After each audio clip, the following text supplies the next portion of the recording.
పోయి ఈరోజు ఈ రాష్ట్రంలో ఈరోజు గొడవలు దిగుతూ ఇళ్ల మీద దాడులు చేయిస్తూ కేసులు పెట్టి జైల్లో పెట్టించే కార్యక్రమాలు జరుగుతూ ఉన్నాయి. అధికారంలోకి వచ్చిన తర్వాత మేము ఏం మంచి చేశామని చెప్పుకునే పరిస్థితి ఒకటి కూడా లేదు. పలాన్ని మంచి చేశాం, పలాని సంక్షేమం చేశాం, పలాని అభివృద్ధి చేశాం. ఏదైనా చేస్తుంటే గత ప్రభుత్వంలో జగన్మోహన్ రెడ్డి గారు చేసిన ఈ ఎన్నికలు అయిపోయిన తర్వాత వాటికి రిబ్బన్ కట్టింగ్లు చేసి దాన్ని మైలే తీసుకోవటం తప్ప తాను మొదలుపెట్టి ముగించింది ఏంది అంటే శూన్యం. సంక్షేమం ఏంట్రా అంటే శూన్యం. ఈ రాష్ట్రాన్ని అభివృద్ధి ఏ విధంగా దిశగా తీసుకెళ్తున్నాము అంటే దాడులు చేయించడం, నోరెత్తిన వాళ్ళ మీద కేసులు పెట్టించడం, జైల్లో పెట్టడం, ఇదే కార్యక్రమం జరుగుతూ ఉంది. ఈరోజు కాపు నాయకులైన రాంబాబు అన్న మీద ఏ విధంగా ఇంటి మీద దాడి చేశారు, ఏ విధంగా ఆఫీస్ ధ్వంసం చేశారు.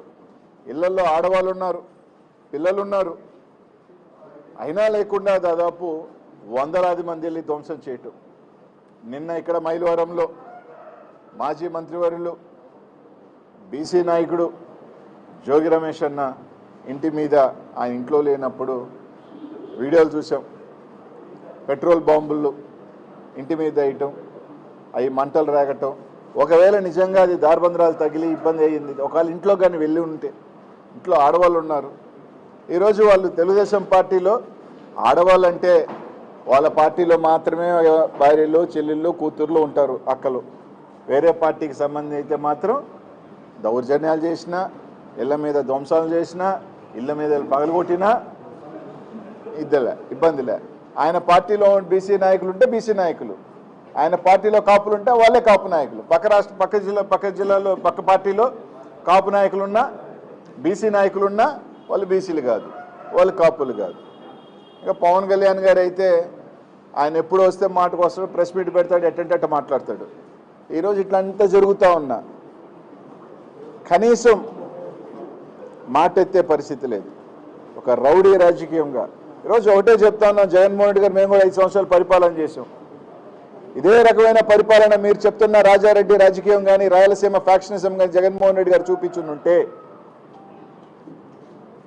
మీరు చెప్తున్నట్టే జగన్మోహన్ రెడ్డి గారి హింస వ్యక్తి అని కానీ జగన్మోహన్ రెడ్డి గారు అనుంటే నిజంగా మీరు బయట తిరిగే వాళ్ళ, నిజంగా మీరు ధైర్యంగా ఈ రాష్ట్రంలో తిరిగే వాళ్ళని అడుగుతా ఉన్నాం. ఈరోజు అధికారం ఉంది, మీకు అధికారం ఇచ్చింది ప్రజలు, మంచి చేయను సరే, అది ఎట్టా చేసే పరిస్థితి లేదు, సంక్షేమం లేదు, అభివృద్ధి లేదు.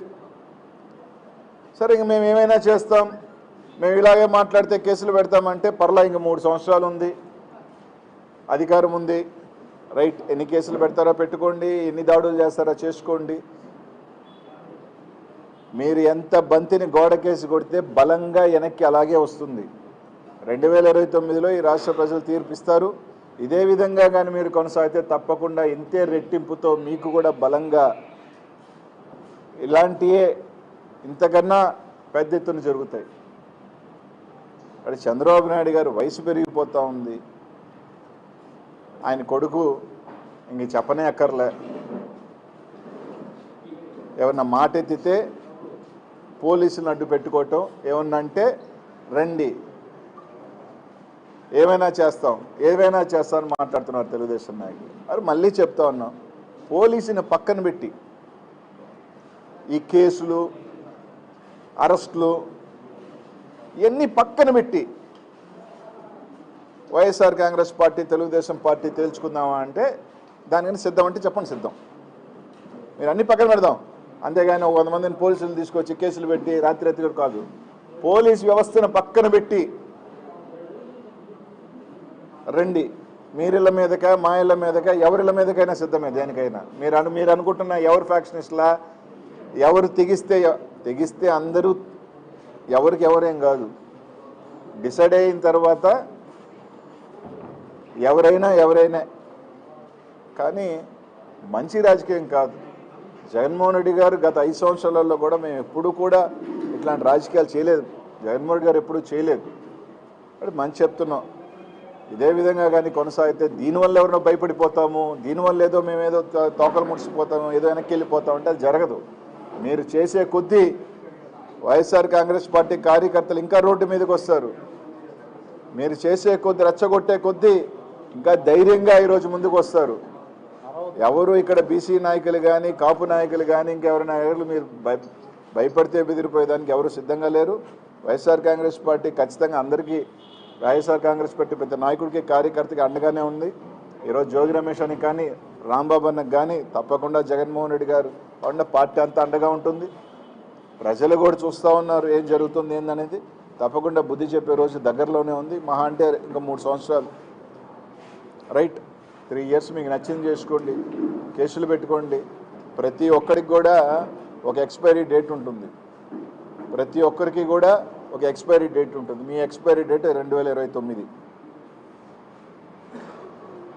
కాబట్టి అంత లోపల నచ్చింది చేసుకోండి, పెట్టుకోండి. అందరి మీద కేసులు, జైళ్ళు ఏం చేసుకోవాలి. కానీ ఇళ్ల మీదకి వచ్చే సంస్కృతి మాత్రం ఖచ్చితంగా ఇది మంచి పద్ధతి కాదు. ఇళ్లలో ఆడవాళ్ళు ఉంటారు, మహిళలు ఉంటారు, వాళ్ళకి రాజకీయాలు అంటే సంబంధం లేని వ్యక్తులు, పసిబిడ్డలు ఉంటారు. జరగరాంది జరిగితే ఎవరు బాధ్యత వహిస్తారు? అన్నారో లేదో తెలియదు కానీ ఒక మాటకి రాష్ట్రం అంతా తిరిగి కన్నీళ్ళు పెట్టి తిరిగారు మీరు. అది అన్నారో లేదో తెలియదు, నిజం అబద్ధమో తెలియదు, కానీ ఒక చిన్న మాటకి అది తప్పైనా ఒప్పైనా దానికి మీరు రాష్ట్రం అంతా తిరిగారు కదా. ఈరోజు అదే మహిళలు కదా ఈ పార్టీలో కూడా ఉన్నారు, అదే మహిళలు కదా ఈరోజు ఇళ్లలో ఉన్నారు. మనుషులు లేని టైంలో నేను రమేష్ అన్న ఇంట్లో లేడు, తిరుపతిలో ఉన్నాడు. ఈరోజు ఇంట్లో మీదకి దాదాపు ఒక 100 మంది గుంపు మగోళ్ళు వచ్చి ఆ విధంగా పెట్రోల్ బాంబులు వేసి యాసిడ్లు వేసి మంచి పద్ధతి కాదు. తప్పకుండా అందరూ మూల్యం చెల్లించుకుంటారు. ఎవ్వరూ ఏమీ అతీతులేం కాదు. ప్రతి ఒక్కరూ తప్పకుండా మూల్యం చెల్లించుకోవాల్సిన రోజు దగ్గరలోనే ఉంది. దాడిలో టీడీపీ వాళ్ళు పాల్గొన్నారని చాలా క్లియర్గా కనిపించింది. కానీ టీడీపీ ఎంపీ కేసులని చెప్పింది రాంబాబు కావచ్చు, లేదంటే జోగి రమేష్ వారింటిపై వాళ్ళ కార్యకర్తలతోనే దాడి చేయించుకున్నారు. ఇదంతా జగన్మోహన్ రెడ్డి పార్టీ అలవాటని ఆయన నిన్న కామెంట్ చేశారు. సరే, నిజమే కదా. దాడులు చేసే వచ్చే నాయకులు వీడియోలు ఉన్నాయి, పెట్రోల్ వేసేవాడు వాళ్ళ వీడియో ఉంది. ఆ 100 మంది 200 300 మంది నీట్గా నడిచి వచ్చే వీడియోలు ఉన్నాయి. వాళ్ళు ఏ పార్టీ కార్యకర్తలు ఏ పార్టీకి ఫ్లెక్స్లు కట్టుకున్న సంగతి రాష్ట్రం అంతా తెలుసు. కాబట్టి వెనక నుంచి పొడిచే వెన్నుపోటు రాజకీయం వైఎస్ఆర్ కాంగ్రెస్ పార్టీకి జగన్మోహన్ రెడ్డి గారికి లేదు. వెన్నుతో పెట్టిన విద్య, వెన్నుపోటుతనం కానీ వెనక నుంచి దెబ్బ కొట్టడం వ్యక్తిత్వం అది తెలుగుదేశం పార్టీకే ఆ పార్టీ లాక్కున్న రోజు నుంచి తెలుసు.